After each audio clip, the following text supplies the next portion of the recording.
Hey guys, welcome back. Today I wanted to talk to you about commission work. If you're here, chances are you're either ready to do it, or you think you're ready to do it, or you just want to know what you have to do to get it done. So I put a lot of thought into this, but I try to drill it down to the bare essentials that you need to get started with commission work.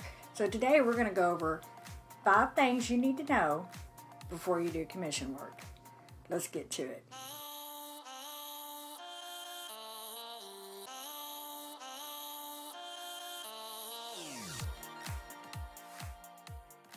Now, the first thing you need before you even talk to anybody about it is have a strong body of work.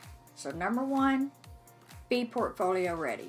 And what I mean by that is you need to be able to show samples of your work, where you are in your skills, and the type of work that you do. So let's say that you're an abstract artist, but somebody comes to you and they're like, oh, I love my bunny, and I would like for you to paint a portrait of my bunny, but I need it to look like the Sistine Chapel.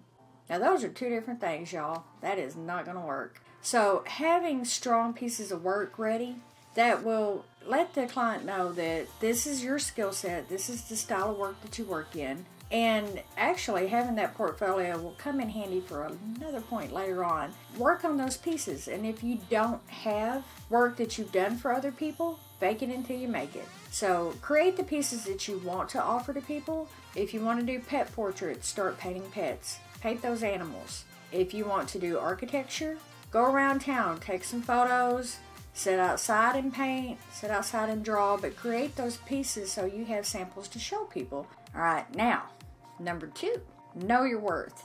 This is going to help you so much with pricing, okay? And how do you know your worth? Well, you've created those sample pieces, right? That's where you're going to come up with the cost of supplies, how long it takes you to create a piece, and that will give you a base to work off of. I've seen a lot of people with a lot of great skill undersell themselves because they honestly don't know how much they're spending. So keep track of that. And when you're pricing your artwork, I know this is such a scary subject for every artist. Everybody struggled with this. I still struggle with it from time to time. As your skill level changes and your demand rises, pricing is something that's just, whew. There are so many ways that you can figure that out, and there's so many different ways to approach it. You have to find your own way. But if you're covering your cost and you feel like you're working fairly for your skill level, you're just going to have to feel your way through it. Now, I have suggested to some people when they've approached me, because I've been asked this quite a bit, oh my gosh, I don't know what to charge. You can start with a per square inch price. What this means is, say you're doing an 8x10 portrait and you know how much it costs for the paper. Let's say it's a sketch. What you've spent on paper, how much graphite you need.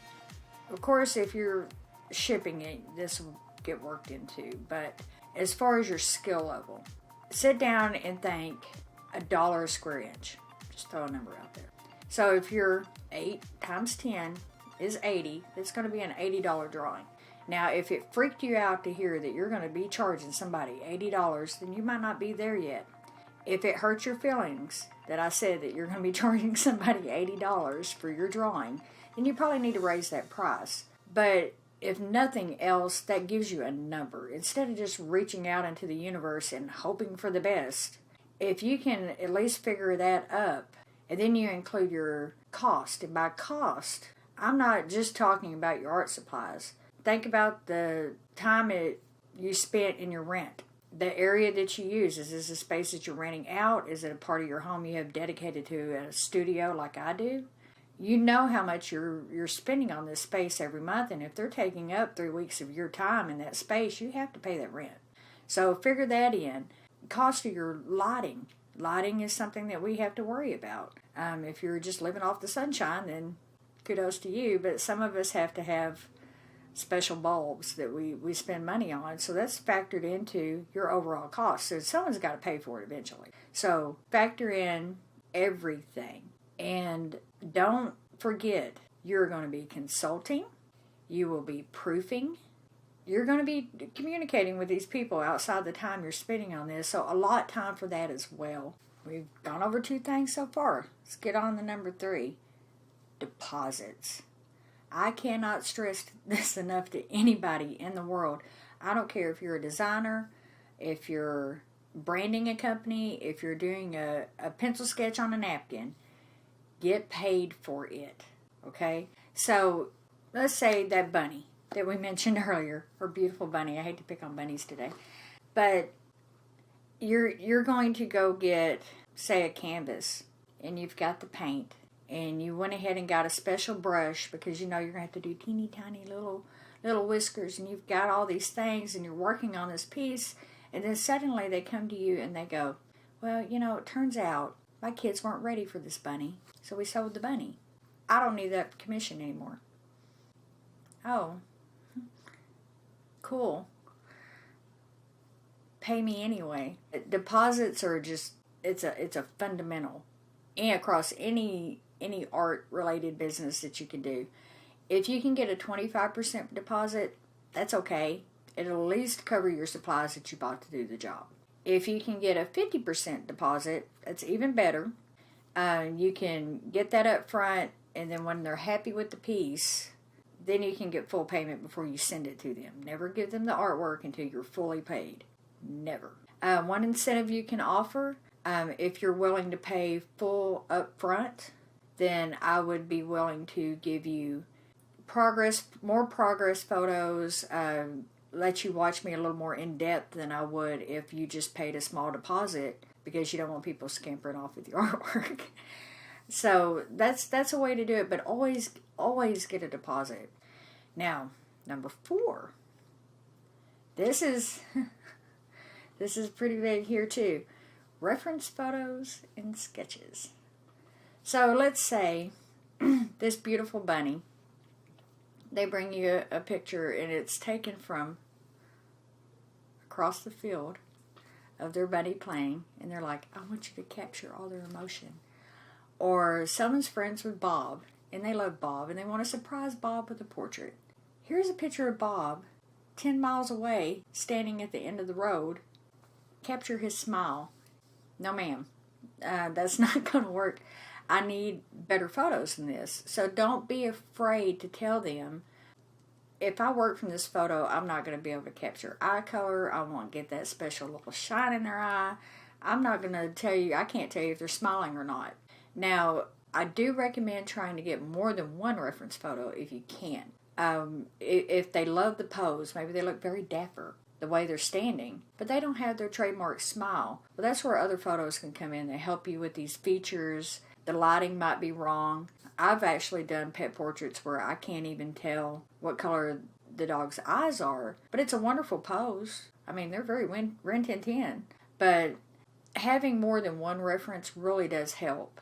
And I recommend before you actually start painting, do sketches. If you can, do a mock-up. If you have Photoshop, that's great. If you don't, get GIMP. I'll mention that too down below. Any photo editor, that way you can change background colors. Maybe they wanted a solid background. They're going for an Olin Mills kind of look, and they want to know what fuchsia would look like. Well, you can either tell them, no, you're not going to get fuchsia because that's just atrocious. Opinions.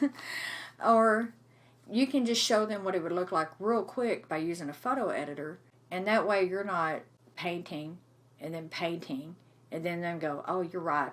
No. Change it back, because that's a nightmare. Don't do that to yourself. So try to do as many sketches and proofs and work from really good reference photos. So before we get on to what I feel is the most important thing that you need to do and know before you start accepting commission work, let's recap. We've gone over having a strong portfolio and samples of your work. We've gone over deposits. Always get deposit. We've touched on pricing. While that probably still left you slightly confused, but know what your price is. Know your worth, okay? And then, of course, we've just gone over reference photos and sketches. So what is it that Jennifer feels like is the most important thing you can do when you're doing any kind of commission work? Number 5, this is by far the most important thing, aside from your skill that you can have, before you do any kind of a commission work, be it photography, design, a pencil sketch, a watercolor. I don't care. If you're in the creative industry, you need contracts and or agreements, and quite possibly kill fees. If you don't know what a kill fee is, I'll get into that in a minute. Contracts and agreements will be your best friend. Okay? That is where you will say, if they need this thing tomorrow and it's the size of a wall, you might have to negotiate that unless you're just a power painter. I'm not that power painter. You can go over things like your timeline, what's expected of you. If they're paying you for an 8x10 portrait and when you deliver it, they go, I thought it was going to be bigger. Because some people just don't know how a ruler works. So agree upon the size. How many proofs? Now this one's a stickler. I'm right on top of this. Even in my design work that I do, you are limited to the number of times you can make a revision. Otherwise, some people will go on for all of eternity. So unless you're just a big fan of Da Vinci and you want to carry around your work like the Mona Lisa for 20 some odd years, set limits. Okay? And you can do 2, you can do 3, you can, 1 is a little outlandish. But do your initial sketches, do your photo mock-up, present that to them, and then you have in your contract how many times you're willing, after that point, for them to go, oh, but now that I think of it, Nana had pearl earrings, and Nana also had this shawl. Well, now that I've thought of it, Nana also liked to sit on the porch and rock in her chair. Oh, and Nana liked to crochet. Can you work to where she's doing some crochet work? And Nana loves spring. Nana was a very busy woman. So that's why it's so important for you to get these things in writing up front of what's going to be in the work that you're going to do. And if they need more revisions, that's awesome. Just have a fee in there. You get 1 initial consultation, and then you get 2 revision rounds. And if you need more than that, it's going to be $100 every time you make a change to this wall size painting. Or it's going to be another $10 every time I have to do something. Because honestly, even a pencil sketch, you can only erase so much before you screw the whole damn thing up and you have to start over. And you don't want that either. So, and honestly, I've learned the hard way. There have been some projects that I worked on that by the time I finally got to the end, I hated it with every fiber of my being. I just wanted the damn thing to end. And honestly, it probably showed in my work. So don't let people go past what you're happy with. That's not to say don't deliver something that they would love. If they ask for the dog and you drew them a duck, then by all means they're going to be pissed off at you. But know and have that agreement. Contracts and agreements are a big lifesaver. So now, kill fees. What is that? Some of you seasoned artists might know what this is. So you've gotten the deposit. Say they've given you 50%. And you're working on a mural, right? You've been working your butt off on this. 2 months now you've been working on this. You're up on a ladder. It's 110 outside because you live in Texas like I do. Please see the previous video for that rant. But you're sweating and you're tired and you've done everything that they've asked for. And then suddenly they get a new manager at this business that you've done this. And the manager said, no. Fred used to be the manager, and Fred apparently thought this was a good idea. I don't want it. Well, see, now, luckily, you've already had this contract with this business, not just with Fred, but with this business. And the business agreed to pay you for this work. You're now 99% done, and or you are finished. You have a kill fee.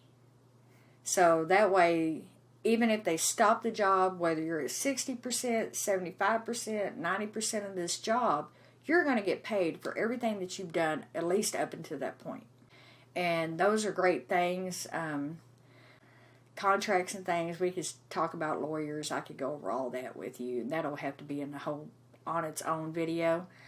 But at the very least, you can find resources online with basic contracts that you can plug in some data, work it out.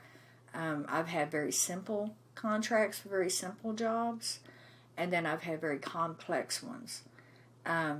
It depends on, the size of the clientele, whether it's a business that they're going to be, maybe they want you to do some work that they're going to reproduce. These are all things that need to be included in your contract. So never do sure thing man over the phone or pinky swears. Pinky swears are not business deals. So always get it in writing. Always. And if you can, it's preferred that you get a signature on these things. And if you're working with someone that's out of town, you can create a PDF, and Adobe even has Adobe Sign. So if you're part of the Creative Cloud subscription where you have Photoshop and Illustrator and you've gotten the whole package, Adobe Sign is included in it. If you do not have that, I think it's only $10 maybe a month if it's something you're going to do on the regular. A lot of times email agreements can get a little iffy, even if you have an IP. It's a thing. So in writing is better, but using a service like Adobe Sign would be even better. It is a legally standing signature. So again, I could talk about commission work forever, but we're going to go over everything one more time just to make sure you got it all. Portfolio ready. Check. Okay. Know your worth. Figure out your pricing ahead of time. You don't want to be stammering in front of somebody. And never feel compelled to give them a price on the spot. If you need a moment, that's where having it in writing comes in handy, because you also go, I hate to just spew a number out. I'm going to go ahead and draw up a document for you, and I'll email it to you. That way you have a quote in writing.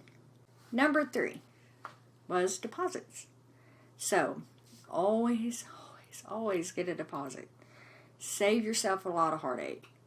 Again, if you can get it up front and full and offer them some perks like getting to see you work a little bit on it, that's even better. And you tend to get more serious customers when they're willing to pay deposits and pay up front for work that you've done. If you get anyone who wants to know, can you go ahead and do this now and then I'll pay you next week? You politely say, I can't do that right now, but I will be happy to save you a spot in my schedule for when you do have the money. That easy. You don't have to be rude, but you also don't have to be a doormat. And then, of course, reference photos, making sure that you have something wonderful to work from. Because if you have, quite honestly, a really crappy picture, you're probably going to produce some really crappy art. So if they've downloaded something from Facebook that they took with a Nokia clamshell, you tell them no. And ask them politely if they can produce something better. Otherwise, you can't guarantee that they will be happy with the work, and you're not comfortable producing something that you don't think they would be happy with. It's that simple. Business doesn't have to be mean. And of course, as I say that, number 5, the most important, contracts and agreements, and quite possibly kill fees. Get it in writing, always. And when you put all those things together, and again, that's not everything I could quite possibly talk about when it comes to commission work, but when you have those things ready, and you have a confidence about you. So enjoy your work and be confident with it and know yourself. And as you get better with this, and as time goes on and your prices might rise, these 5 things are going to be your core that you can work from. And you might have to reevaluate some of the ways that you do things, but you'll at least have a place to start. If you felt like this was helpful, please let me know below. If you want to know more, maybe I missed something that you've been curious about and you came here and I didn't even talk about it, ask me in the comments. I'll answer you. I might even make a whole nother video on the topic. If you don't think it was helpful, let me know that too, because I want to produce things that are going to be helpful to you. And and I want to share as much as I know. So feel free. I mean, like it if you liked it, dislike it if you don't. It won't hurt my feelings. So that way I know if I'm on the right track with y'all, because I really do want to make great things with this channel. So comment below, make sure you subscribe, hit the bell to get notifications, that way you'll know the next time. And look for me on Instagram. If you're interested in the kind of art that I do produce, some of my own work, you can find a lot of that on Instagram, and I post very regularly. It's hard for me to remember to do it. I'm horrible about such things. But I would love for you to come see me there and hang out with me a little bit. DM me there if you have a question. So until next time, stay creative, be good to each other, and I will see you next time. Bye, y'all.